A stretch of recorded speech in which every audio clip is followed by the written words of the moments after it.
लोगों ने सोची चलो भाई भागते ऊँट की लंगोटी से ही, तो उसे लंगोटी को पकड़ रखा, बाकी है कुछ नहीं। अब अमित शाह से नु कह तुझे इस करवट सोना, इस करवट सोगा है कांग्रेस में दबाव अमित शाह का घोटाला ज्यादा कर रखा। अब किसान जाग रहा, जागेगा और सरकारों को इस देश में से खदेड़ेगा नेताओं को। हमारे देश में जय जवान जय किसान कहा जाता है और कृषि प्रधान देश कहा जाता है, मगर हमारे देश का किसान लगातार सड़कों से लेकर संसद तक तमाम मुद्दों को लेकर घेरने की सरकार को कोशिश करते हैं। और आज खास तौर से मेरे साथ बातचीत करने के लिए मौजूद है किसान मजदूर संगठन के राष्ट्रीय अध्यक्ष ठाकुर पूर्ण सिंह। सर, क्या कहेंगे, इस देश के अंदर जय जवान जय किसान कहा जाता है, मगर किसान आए दिन सड़कों से लेकर संसद तक सरकार को घेरने का काम करता है। देखो, पहले इस देश में अच्छी बात थी कि इस देश को कृषि प्रधान देश कहा जाता है। हमारे बुजुर्ग जो है वो क्या कहते भाई ये जो देश है ये कृषि का देश है, लेकिन दुर्भाग्य इस देश का अब ये कुर्सी का देश है। अब यहाँ कृषि पर लड़ाई नहीं, अब यहाँ कुर्सी पर लड़ाई है। और जिस देश में कुर्सी पर लड़ाई होगी वो देश ना कभी विकसित हो सकता न विकासशील देश हो। इसलिए इस देश के नेताओं को ये समझ लेना चाहिए कि तुम्हारे पेट में परमाणु बम नहीं जागा, तुम्हारे पेट में किसान के खेत में पैदा करे हुए अन्न की रोटी जाती। इसलिए यदि जिस देश में किसान का और मजदूर का सम्मान नहीं होगा उस देश में कभी संपन्नता आ ही नहीं सकती। दिल्ली के बॉर्डर पर तमाम 13 महीने से लंबे समय तक धरना प्रदर्शन चला। अगर बात करें अब शंभू बॉर्डर पर भी काफ़ी समय से धरना प्रदर्शन चल रहा है। आखिरकार सरकार और किसानों के बीच वो चीज़ें क्यों नहीं बन पा रही?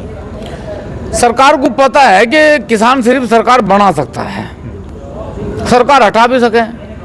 बहुत बार किसान ने सरकार बनाई, बहुत बार सरकार हटाई, लेकिन एक उम्मीद के साथ इस बार हमारी बात रखी जाएगी, इस बार मेरी बात सुनी जाएगी, लेकिन कभी ना सुनी गई ना कभी रखी गई। किसान 52 से आज तक, सन 52 में पहली बार चुनाव हुआ, 24 में अब चुनाव हुआ, हर बार किसान यही सोचे अब कि तेरी बात रखी जाएगी, ये रखेगा।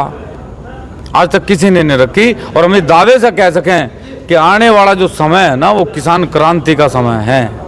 अब किसान जाग रहा, जागेगा और सरकारों को इस देश में से खदेड़ेगा नेताओं को। अपनी सरकार बनाओगा, किसान मजदूर सरकार बनाओगा, बहुत कम समय है ये होने वाला है। तीसरी बार हरियाणा में भाजपा की सरकार बनी और तमाम कड़े विरोध भी देखने को मिले होंगे। आपने 12 किसानों ने फिर हरियाणा में बीजेपी सरकार बनाई। देखो, दो चीज़ें हैं। जहाँ हरियाणा में लड़ाई थी ना कांग्रेस और भाजपा की, वहाँ एक बहुत बड़ा सवाल ये उठ रहा था कि जो कांग्रेस ने मुख्यमंत्री नाम घोषित करा वो इनका भी जोकोड़ हुई। उनने तो इतना बड़ा सांग जोड़ दिया वहाँ। अब अमित शाह से नु कह तुझे इस करवट सोना, इस करवट सोगा है कांग्रेस में दबाव अमित शाह का घोटाला ज्यादा कर रखा। अभी 830 का तो चुनाव तो पहले ही पकड़ा गया था, 830 करोड़ रुपए। तो जनता ये मानना है कि भाई जब कांग्रेस की सरकार हमें लानी है तो कम से कम मुख्यमंत्री तो ऐसा दे दो जो कल को फिर ना करे इस काम को। इसलिए भाजपा की सरकार है कि वहाँ से लोगों ने सोची चलो भाई भागते ऊँट की लंगोटी से ही, तो उसे लंगोटी को पकड़ रखा, बाकी है कुछ नहीं। आगे क्या कुछ रणनीति है, कुछ बताया जा रहा है? महापंचायत करने जा रहे हैं ठाकुर पूर्ण सिंह। देखो, किसान अधिकार महापंचायत 23 अक्टूबर में मेरठ है। किसानों के बहुत मुद्दे हैं, चाहे वो बिजली का हो, खाद का हो, बीज का हो, पानी का हो, नाली का हो, खड़ंजों का हो। सरकार किसी पर काम नहीं कर रही, मात्र ढकोसलेबाजी हो रही। जिन रोड पर टोल लिए जा रहे उनमें दिख रहे बहुत बेहतरीन अमेरिका सा लगा है, उन पर चढ़ गए, लेकिन अब उस पर तो नीचे उतर तो ही फिर ऐसा लगा भारत में आ गए। चलिए, बहुत बहुत शुक्रिया अपना समय देने के लिए। हमारे साथ